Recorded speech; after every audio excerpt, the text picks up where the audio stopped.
ஜெய் சாயிராம்.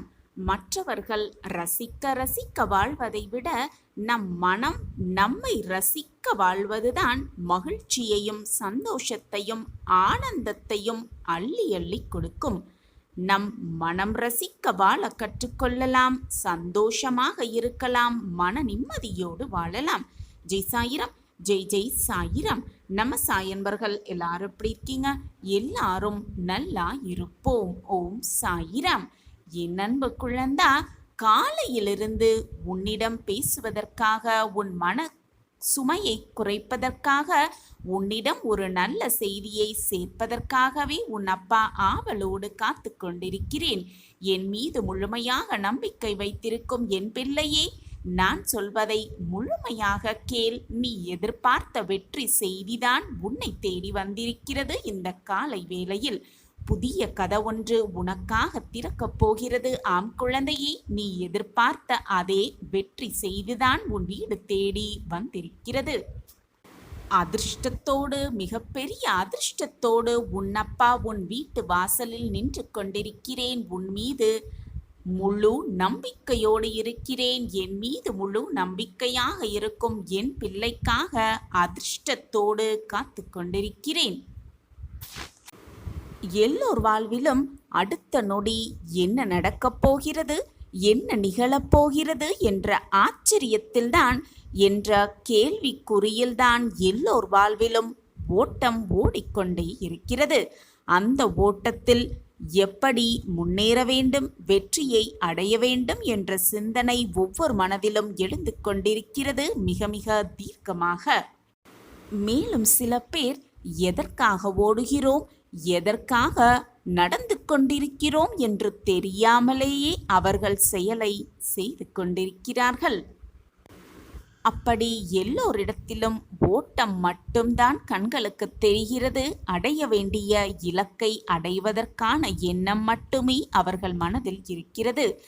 ஆனால் வழியில் வரும் சிறு சிறு அன்பு, யதார்த்தமான சூழ்நிலை, ரம்யமான சூழ்நிலை, பாசம், இப்படியாப்பட்ட சூழ்நிலைகளையும் பார்க்க நேர்கிறது. அப்படிப்பட்ட சூழலில் சென்று கொண்டிருக்கும் என் பிள்ளையே, உன்னை பார்க்க எனக்கு பிரமிப்பாகவே இருக்கிறது. நேர்மையான சூழ்நிலையில், நேர்மையான இடத்தில், அப்படிப்பட்ட நேர்மையான மனிதர்களிடத்தில் வாழ்வது மிக மிக சுலபம். இது நேர்மறையான உலகம்தான். அப்படி இருக்கும் பொழுது சில எதிர்மறையான சூழ்நிலைகளையும் எதிர்மறையான மனிதர்களையும் நீ தாண்டி வந்து கொண்டுதான் இருக்கிறாய் உன் வாழ்வில். அப்படி ஓடிக்கொண்டே இருக்கையில் வெள்ளத்தில் சிக்கிக் கொண்டிருப்பவனுக்கு ஒரு சிறு துரும்பு கைப்பிடியாக கிடைத்தால் எப்படி உயிர் பிழைப்பானோ, அப்படித்தான் நீ உன்னுடைய வாழ்க்கை என்னும் ஓடத்தில் ஓடிக்கொண்டிருக்கும் பொழுது உனக்கு உயிர் பிழைப்பதற்காக, உன் வாழ்வை நல்ல வழியில் செலுத்துவதற்காக கைப்பிடியாக நான் உனக்கு என் கைகளை கொடுக்கிறேன். என்னை இறுக்கமாக பற்றிக்கொள். நான் உன்னை என் பக்கம் இழுத்து வைத்திருக்கிறேன். பறவையின் காலில் கயிறு கட்டி இழுப்பதைப் போல உன்னை என் பக்கம் நான் இழுத்திருக்கிறேன் குழந்தையே. ஆம் குழந்தையே, உன் வாழ்வில் பல மாற்றத்தக்க அற்புதங்களை நிகழ்த்த உன் சாயப்பா நான் முடிவு எடுத்து விட்டேன். நீ எதிர்பார்த்து ஏங்கி நமக்கு இது நடந்து விடாதா என்று நினைத்து கொண்டிருக்கும் பொழுது, நீ எதிர்பார்க்காததை கொடுப்பதுதான் வாழ்க்கை. அதுதான் வாழ்க்கையின் ரகசியமும் கூட. இக்கட்டான சூழ்நிலையில் உன் அருகில் இருப்பவர்களும், மனம் வேதனையாக இருக்கும் சமயத்தில் உனக்கு தோள் கொடுப்பவர்களையும் எந்த சூழ்நிலையிலும் எந்த நேரத்திலும் மறந்து விடாதே. அவர்களுக்கு தக்க மரியாதையை செய்து கொண்டே இரு. உன்னை யாராவது இழிவாக பேசினாலோ, உன்னை கீழ்த்தனமாக பார்த்தாலோ, முதலில் நீ நம்ப வேண்டியது யாரை தெரியுமா? உன்னை நம்பு, உன் மனதை நம்பு, உன்னை மட்டுமே நம்பிக்கொண்டிரு. எதற்குமே மனம் தளர்ந்து விடாதே. குற்றம் காண்பதையே தொழிலாக வைத்திருப்பவர்கள் சொல்வதை கேட்டு அவர்களுடைய சொற்களை கேட்டு மனம் வருந்தினால் நீ வாழ்க்கையில் என்ன ஒரு அடியையும் எடுத்து வைக்கவே முடியாது.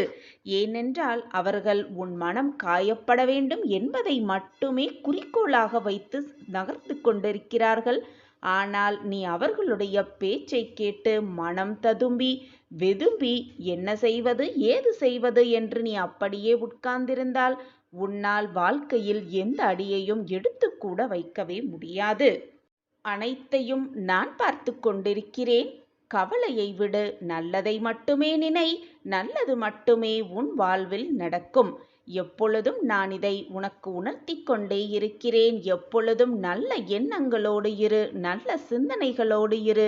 நீ கவலைப்பட்ட விஷயம் அனைத்தையும் உனக்கு சாதகமாக மகிழ்ச்சியாக மாற்றவே நான் போராடி கொண்டிருக்கிறேன் என்பதை எப்பொழுதும் மறந்து விடாதே.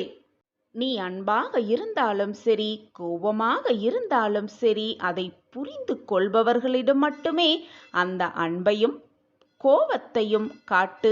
அப்பொழுதுதான் அவர்களால் அதை புரிந்து கொள்ள முடியும்.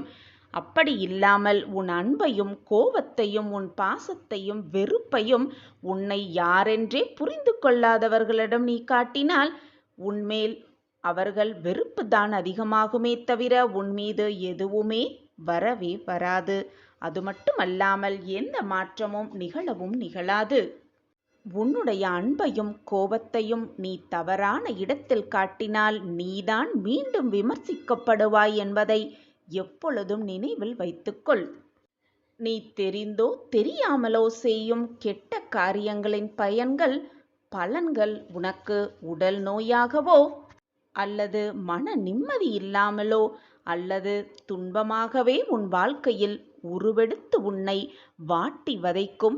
நீ தெரியாமல் செய்த தவறாக இருந்தாலும் சரி, தெரிந்தே செய்த தவறாக இருந்தாலும் சரி, உன்னை வாட்டி வதைக்கத்தான் செய்யும். உன்னுடைய தண்டனை காலம் முடியும் வரை அனைத்தையும் சகித்து கொண்டுதான் வாழ வேண்டும். தண்டனை காலம் என்று நான் என்ன சொல்கிறேன் என்று உனக்கு புரிகிறதா? உன்னுடைய கர்ம வினைகள்தான் நான் தண்டனை காலம் என்று உணர்த்தி கொண்டிருக்கிறேன். உன் தண்டனையை நீ அனுபவித்துதான் ஆக வேண்டும். உனக்காக வேறு யாரும் உன் தண்டனையை அனுபவிக்கவே முடியாது. ஏனென்றால் நீ செய்ததுதானே நீ அனுபவித்துதானே ஆக வேண்டும். அதுவரை சகித்து கொண்டிரு. அனைத்தையும் சகித்து கொண்டிருந்தால்தான் வாழ்க்கையில் சுவாரஸ்யம் அடங்கியிருக்கும். அப்பொழுதுதான் உன் வாழ்க்கையில் நீ வெற்றியும் அடைவாய். அனைத்தையும் சகித்து கொள்வதற்கும் அனைத்தையும் பொறுத்து கொண்டு போவதற்கும் அதற்கான சக்தியை நீ இறைவனிடம் கேட்டு கேட்டு பெற்றுக்கொள். உன்னை நிச்சயமாக இறைவன் கரை சேர்ப்பார். அது அவருடைய வேலை. நீ அதற்காக எதை நினைத்தும் கலங்கிக் கொண்டே இருக்காதே. நீ கவலைப்பட்ட விஷயம் மகிழ்ச்சியாக மாறும். இதை முழுவதுமாக கேட்டுக்கொண்டிருக்கிறாயல்லவா? உன்னுடைய விஷயம், கவலைப்படும் விஷயம், மனவேதனைப்படும் விஷயம் மகிழ்ச்சியாக மாறும் இதன் முடிவில். இது சர்வ நிச்சயமாக நடக்கும். என் பார்வை எப்பொழுதும் உன் மீதுதான் இருக்கிறது. என்னை மீறி உன் வாழ்க்கையில் எந்த தீங்கோ துன்பமோ நெருங்கும்படி நான் உன்னை விடவே மாட்டேன். என்மேல் முழுமையாக நம்பிக்கை வைத்துவிட்டு நீ செல்லும் வழியில் சென்று கொண்டே இரு. உனக்கானது நிச்சயமாக உன்னை தேடி வரும். அது வேறு எங்கும் போகும்படி நான் விட்டுவிடவும் மாட்டேன். எந்த ஒரு செயலையும் ஆர்வம் குறையாமல் நம்பிக்கையுடன் ஆரம்பித்து அதை செயல்படுத்து. வெற்றி உன்னை தேடி வரும். சர்வ நிச்சயமாக. செயலை செய்வதற்கு முன்பே இதை செய்யலாமா, செய்தால் வெற்றி அடையுமா என்ற குழப்பத்துடனே ஆரம்பித்தால் அது நிச்சயமாக தோல்வியில்தான் முடியும். இதுதான் வாழ்க்கையும் வெற்றியின் ரகசியம். பிறந்தது வெற்றி மேல் வெற்றி பெறுவதற்கே என்று நினைத்துக்கொள், தோல்வியுற அல்ல. அப்படியே உன்னை தோல்வி வந்து அணைத்தாலும் தழுவினாலும் அந்த தோல்வியும் ஒரு தற்காலிக தடையே என்று நம்பிக்கையோடு தன்னம்பிக்கையோடு நகர்ந்து கொண்டே இரு. உன் தடைகளெல்லாம் தகர்த்து எறிந்தே விடும் உன்னுடைய நம்பிக்கை. எந்தெந்த பொருள்களிலெல்லாம் மனமானது விலகி இருக்கிறதோ அந்த பொருள்களால் நமக்கு துன்பமே கிடையாது, இதுதான் மிகப்பெரிய ரகசியம். வெற்றிக்கும் தோல்விக்கும் சிறு சிறு வித்தியாசம்தான் இருக்கிறது. கடமையை செய்தல் வெற்றி, கடமைக்கே ஒரு செயலை செய்தால் அதுதான் தோல்வி. நீ எப்படி நடக்கிறாய் என்பது முக்கியமல்ல. மெதுவாக மிதந்தாலும் சரி, வேகமாக விரைந்தாலும் சரி, நீ எடுத்து வைக்கும் ஒவ்வொரு காலடியும் தன்னம்பிக்கை என்ற ஒன்றின் மீது முன்னோக்கியே இருந்தால், நீ எடுத்து வைக்கும் அடி எதுவாக இருந்தாலும் நிச்சயமாக அது உன் இலக்கை தான் சென்றடையும். வேறு எங்கும் செல்லவே செல்லாது. நீ எடுத்து வைக்கும் ஒவ்வொரு அடியிலும் நான் உன்னோடு பயணித்துக் கொண்டே இருக்கிறேன் என்பதை எந்த நொடியும் மறக்காமல் உன் அடியை நம்பிக்கையோடு எடுத்து வை. நம்மால் இதை செய்ய முடியும் என்று முழுவதுமாக நம்பு. ஒன்றை செய்ய முடியும் என்று முழுவதுமாக நம்பும்போது உன் மனம் அதை செய்து முடிக்கும் வழிகளை நிச்சயமாக கண்டறியும். ஒரு காரியத்தில் நீ வைக்கும் நம்பிக்கை அந்த காரியத்தை முடிக்கும் வழியையும் காட்டவே செய்கிறது. உன் மீது நம்பிக்கை வை, உன் வாழ்வின் மீது நம்பிக்கை வை, இறைவன் மீது முழுமையாக நம்பிக்கை வை. நீ எடுத்து வைக்கும் ஒவ்வொரு பாதையும் உனக்கான வெற்றி பாதையாகவே இருக்கும். நான் உன்னோடு பயணம் செய்து கொண்டே இருக்கிறேன். என்னை மீறி உன் வாழ்க்கையில் எந்த கெடுதலும் நெருங்கவும் நெருங்காது, நெருங்கவும் நான் விடமாட்டேன். எப்பொழுதுமே உன் வழி என்னை நோக்கியே இருக்கட்டும். இந்த உலக வாழ்க்கையில் உன் கையில் எதுவுமே இல்லை என் குழந்தையே. எல்லாவற்றையும் நானே இயக்குகிறேன். என் பார்வையில்தான் எல்லாமே நடந்து கொண்டிருக்கிறது. அதிர்ஷ்டம் உன் வாழ்வில் அடிக்கக்கூடிய நல்ல நிகழ்வும் உன்னை நோக்கி வந்து கொண்டே இருக்கிறது. அனைத்தையும் உன் சாயப்பாதான் இயங்குகிறேன். நம்பிக்கை என்னும் அச்சாணியாக என்னை உன் மனதில் நிறுத்திவிடு. பொறுமையாக இருந்து பார், நம்பிக்கையாக இருந்து பார். உன்னை சேர்க்க வேண்டிய இடத்தில் உனக்கு சேர வேண்டிய அனைத்தையும் நான் சேர்த்து விடுகிறேன். கோடியில் ஒருவருக்கு மட்டுமே இந்த அதிர்ஷ்டம் கிடைக்கும். இது இப்பொழுது இந்த நொடி உனக்கு கிடைத்திருக்கிறது. அதிர்ஷ்டம் கிடைத்தே தீரும். என்னுடைய நாமத்தை எப்பொழுதுமே உச்சரித்துக் கொண்டே இரு. சாயப்பாவை மனதார நினைத்து கொண்டு உன் கடமையை செய்து கொண்டே இரு. அது போதும் குழந்தையே. உன்னை எப்பொழுதும் நான் கைவிட்டு விடவே மாட்டேன். உன் வாழ்க்கையில் இனி வசந்த காலம் மட்டுமே. உடனடியாக நீ என்ன செயலை செய்ய வேண்டும் என்று மனதில் ஒரு திட்டத்தை தீட்டி வைத்துக் கொண்டிருக்கிறாயோ அந்த செயலை செய்ய துவங்கு. வெற்றி மேல் வெற்றி உன்னை வந்து சேரும். அதிர்ஷ்டமான வாழ்வு உன்னை வந்தே தீரும். உன்னிடம் எந்த தவறும் இல்லை என்றும் பட்சத்தில் எதிர்த்து பேச கற்றுக்கொள். தைரியமாக பேச கற்றுக்கொள். அப்படி நீ இல்லவில்லை என்றால் உனக்கும் பேச தெரியும் என்று உன்னை சுற்றி இருப்பவர்கள் மறந்தே போய்விடுவார்கள். உன் பக்கமும் நியாயம் இருக்கிறது என்பதை உன்னால் தான் உணர்த்த முடியுமே தவிர மற்றவர்கள் உனக்காக வந்து வாதிட முடியாது. அதிகமாக விட்டு கொடுத்து போகிறவர்களிடம் உன்னுடைய கோபத்தையும் திமிரையும் காட்டி நினைக்காதே. அதைவிட ஏன் நமக்காக அவர்கள் விட்டு கொடுத்து போகிறார்கள் என்று சற்று சிந்தனை செய்து பார்க்கலாமே. மற்றவர்கள் என்ன நினைப்பார்களோ ஏது நினைப்பார்களோ என்று உனக்கு யோசனையே வேண்டாம்.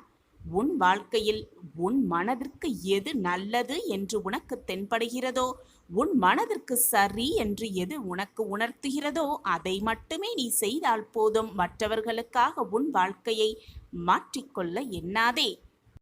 கடந்த கால சோதனைகள், கடந்த கால தோல்விகளை நினைத்து நினைத்து வருந்தாதே. அதிலிருந்து என்ன கற்றுக்கொண்டாய் என்பதை நன்றாக தெளிவாக சிந்தனை செய்து கொண்டு சந்தோஷமாக உன்னுடைய புதிய அத்தியாயத்தை துவங்கு. கோடியில் ஒருவருக்கு மட்டுமே அதிர்ஷ்டம் கிடைக்கும். அது உனக்கு இப்பொழுது இந்த மங்களகரமான நாளில் கிடைத்திருக்கிறது. ஏனென்றால் நீ என்னுடைய பொக்கிஷம். நான் தேடி கண்டுபிடித்த பொக்கிஷம். என்னுடைய அன்பான பிள்ளை நீ. எதை நோக்கி உன்னுடைய இலக்கு என்ன என்பதை முதலில் தெளிவாக முடிவு செய்துவிடு. இலக்கை நிர்ணயம் செய்யாமல் நீ என்னதான் போராடினாலும் அதற்கான வெற்றி உன்னிடம் வந்து சேராது. முதலில் இலக்கை தெளிவாக மனதில் பதிய வைத்துக்கொள். எதை நோக்கி செல்கிறாய், எதற்காக செல்கிறாய் என்பதை முதலில் முடிவை எடுத்துவிட்டு உன் பயணத்தை துவங்கு. வழியில் என்ன தடைகள் வந்தாலும், என்னதான் தடங்கல்கள் வந்தாலும் எனக்கு துணையாக என் அப்பா இருக்கிறார். 8 திசையிலும் இருந்து என்னை பார்த்து கொண்டிருக்கிறார். எது நடந்தாலும் என் அப்பாவின் பார்வையில்தான் நடக்கிறது. நான் பயப்பட எனக்கு எதற்கு பயம் என்று மனதாரையும் வாயாலையும் சொல்லிக்கொண்டே உன்னுடைய நினைத்த இலக்கை நோக்கி உன் பயணத்தை செய்து கொண்டே இரு. போராடிக்கொண்டே இரு. முன்னேறிக்கொண்டே இரு. வாழ்க்கையை வென்று காட்டலாம் வா என் பிள்ளையே. போராடி போராடி ஒரு விஷயத்தை அடையும் பொழுது அதிலுள்ள ஒரு அர்த்தமுள்ளதாகவே மாறிவிடும். அப்பொழுதுதான் வாழ்க்கையின் அர்த்தமும் புரியும். முயற்சி செய்து செய்து தவறான போன செயல்களை ஏற்றுக்கொள்ள மனதை பக்குவமாக வைத்துக்கொள். ஏனென்றால் தவறுகளினால்தான், தோல்வியினால்தான் வாழ்க்கை பாடங்களை மிக தெளிவாக கற்றுக்கொள்ள முடியும். அந்த பாடங்களே வாழ்க்கையில் வெற்றியை உனக்கு சாதகமாக்கும். தோல்வியே வெற்றியின் முதல் படி. தோல்வியைக் கண்டு மனதை சறுக்கிக் கொள்ளாதே. இவ்வளவுதான் வாழ்க்கையா என்று உன் மனதை நீயே தனிமையாக எண்ணிக்கொள்ளாதே. எதற்குமே மனதை போட்டு குழப்பிக் கொள்ளாதே. சிக்கல் வந்துவிட்டதே என்று மனதை போட்டு குழப்பிக்கொண்டு புலம்பித் தவிக்காமல் அதை எது வருகிறதோ அதை அப்படியே ஏற்றுக்கொண்டு வாழ பழகிக்கொள். துன்பமாக இருந்தாலோ இன்பமாக இருந்தாலோ அதை அப்படியே ஏற்றுக்கொண்டு வாழ பழகிக்கொண்டாலே ஏமாற்றத்தை முற்றிலுமாக தவிர்த்துவிடலாம். எதையுமே ஆழமாக சிந்தித்து உனக்கு வந்திருக்கும் பிரச்சனைகளை தீர்ப்பதற்கான வழிகளை ஆழமாக சிந்தித்து அதற்கான முயற்சிகளை செய்து கொண்டே இரு. அதற்கான வழிகளை தேடிக்கொண்டே இரு. உன் பிரச்சனைக்கு நிச்சயமாக ஒரு தீர்வு இருந்தே தீரும். தீர்வே இல்லாத பிரச்சனைகளை இறைவன் உருவாக்குவதே இல்லை. அதே போல உன் பிரச்சனைக்கும் நிச்சயமாக ஒரு தீர்வு இருக்கும் என்பதை மனதார நம்பு. நான் உனக்காக எப்பொழுதுமே இங்கு வேலை செய்து கொண்டிருக்கிறேன். என்னை மீறி உன் வாழ்க்கையில் எதுவும் தவறாக நிகழாது. நிகழும்படி நான் விட்டுவிடவும் மாட்டேன். உன் வாழ்வில் எல்லாமே இனி சுகமாக நடக்கப் போகிறது. நீ கேட்டதெல்லாம் உனக்கு கிடைக்கப் போகிறது. நீ நினைத்தது எல்லாமே உனக்கு நடக்கப் போகிறது. தேவையில்லாமல் மனதை வருத்தி கொள்ளாதே. நீ உன் வாழ்க்கையில் தத்தளித்து கொண்டிருக்கிறாய் என்பதை நான் நன்கு அறிந்து கொண்டுதான் இப்பொழுது அதிர்ஷ்டத்தை உன்னிடம் சேர்ப்பதற்காக வந்திருக்கிறேன். உன்னை எனது கரம் கொண்டு இறுக பிடித்து காப்பாற்றிக் கொண்டுதான் இருக்கிறேன். உனக்கான அதிர்ஷ்டத்தை உன்னிடம் கொண்டு வந்து சேர்க்கும் வேலையை நான் எப்பொழுதும் நிரந்தரமாக செய்வேன். வாழ்வில் நீ உச்சத்தை நிச்சயமாக அடைவாய். இன்னும் நீ கடந்து போக வேண்டிய தூரம் கொஞ்சம்தான் இருக்கிறது. வாழ்க்கையில் நீ பயணிக்கும் ஒவ்வொரு நாளும் ஒவ்வொரு பக்கங்கள் என்பதை முடிவு செய்து கொள். அவற்றுள் சிரிப்பு, கண்ணீர், சந்தோஷம், கோபம், இன்பம், துன்பம், கஷ்டம், வெற்றி, தோல்வி, ஆசை, நல்லது கெட்டது என எல்லாம் நிறைந்துதானே இருக்கும். அந்த பக்கங்களில் நீ மட்டும் இடம்பெற மாட்டாய். உன் எல்லா உறவுகளும் கதாபாத்திரங்களும் அதில் இடம்பெறத்தான் செய்யும். அவர்களால் உனக்கு கிடைத்த அன்பு, கிடைக்காத அன்பு, நிலையில்லாத அன்பு, உண்மையான அன்பு என பல பரிமாணங்கள் இடம்பெற்று கொண்டுதான் இருக்கும். அவை உணர்த்தும் புரிதல் ஒரு அன்பு விலகும் போது ஏற்படும் வலி, ஒரு அன்பு கிடைக்கும் போது ஏற்படும் சந்தோஷம் என பல வர்ணங்கள் கொண்டதுதான் வாழ்வு. நீயே ஆச்சரியப்பட்டு நம் வாழ்க்கையில் இதுவெல்லாம் நடக்கிறது என்று சந்தோஷத்தில் திக்கு முக்காடத்தான் போகிறாய். நாளை பார், என்னுடைய திட்டம் என்னவென்று உனக்கு மிக நன்றாகவே புரியும். இது நாள் வரை நீ எந்த பக்கம் திரும்பினாலும் உனக்கான வேதனைகள் உன்னை சூழ்ந்து இருந்தது. உன் சாயி தேவா சொல்கிறேன், நாளையிலிருந்து நீ எந்த பக்கம் திரும்பினாலும் உனக்கான சந்தோஷம், மகிழ்ச்சி மட்டுமே உன்னை சூழ்ந்து இருக்கப் போகிறது. உன்னுடைய வேதனைகளையும் கஷ்டங்களையும் நான் போக்கிவிட்டேன். இது நாள் வரை நம்பிக்கையோடும் பொறுமையோடும் காத்திருந்ததற்கான பலனை நிச்சயமாக நீ அடையப் போகிறாய். அதுவும் பெரும் ஆச்சரியம் உன் வாழ்வில் நிகழப்போகிறது நாளை விடிவதற்குள். இது நிச்சயமாக, சர்வ நிச்சயமாக உன் வாழ்வில் நிகழும். அப்பா, முட்களின் மேல் நின்று கொண்டிருப்பது போல நான் உணர்கிறேன். என் வாழ்க்கையில் ஆச்சரியம் நிகழப்போகிறது என்று சொல்கிறீர்கள். என்னால் இதை எப்படி ஏற்றுக்கொள்ள முடியும் என்றுதானே கேட்கிறாய்? உன்னுடைய கடந்த கால புண்ணியங்கள் நிறைய இருப்பதால்தான் நீ இங்கு வந்திருக்கிறாய், என்னிடம் வந்து சேர்ந்திருக்கிறாய். யார் ஒருவர் என்னிடம் வந்து சேர்ந்தார்களோ, என் பாதத்தில் வந்து சரணடைந்தார்களோ, அவர்களுக்கு இம்மையிலும் மறுமையிலும் எந்த கெடுதலும் ஏற்படாதவாறு உன் சாயி தேவா பார்த்துக்கொள்வேன் என்பதை முழுமையாக நம்பு. எனவே கவலையை விட்டுவிடு. உனக்காக நான் தான் இருக்கிறேனே. உனக்கான இருளிலும் நான் தான் உனக்கு ஒளியாக இருப்பேன். உன் பிரச்சனைகளுக்கு நானே தீர்வாகவும் இருப்பேன். உன் கேள்விகள் அனைத்திற்கும் நானே பதிலாகவும் இருப்பேன். உன்னுள்ளே என்றுமே நான் தான் இருக்கிறேன். உன் கூடவே எப்பொழுதும் நான் தான் இருக்கிறேன். உனக்காகவே என்றுமே நான் தான் இருக்கிறேன். நீயாக என்னை தேடி வரவில்லை. எந்த தெய்வத்திடம் உன் கஷ்டங்களையெல்லாம் சொல்லி அழ என மருகி நின்ற பொழுது நான் இருக்கிறேன் என்று திருவிழாவில் தொலைந்த குழந்தையை தேடும் தாயாய் நான் தான் உன்னை தேடி வந்திருக்கிறேன். உனக்கு வேண்டியதை நான் நிச்சயமாக செய்வேன். என் குழந்தைகளின் நல்வாழ்வுக்காகவே நான் அவதரித்தவன். நீ நான் தேடி கண்டுபிடித்த புதையல், பொக்கிஷம்.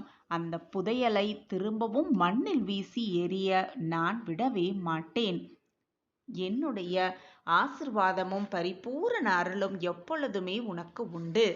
என்னுடைய அனுகிரகத்தினால் இந்த பிறவியில் என்னை நீ ஆராதிக்கிறாய். அப்படி உன் சாயி தேவாவை வணங்கும் அவகாசம் உனக்கு கிடைத்ததே ஒரு யோகம்தான்.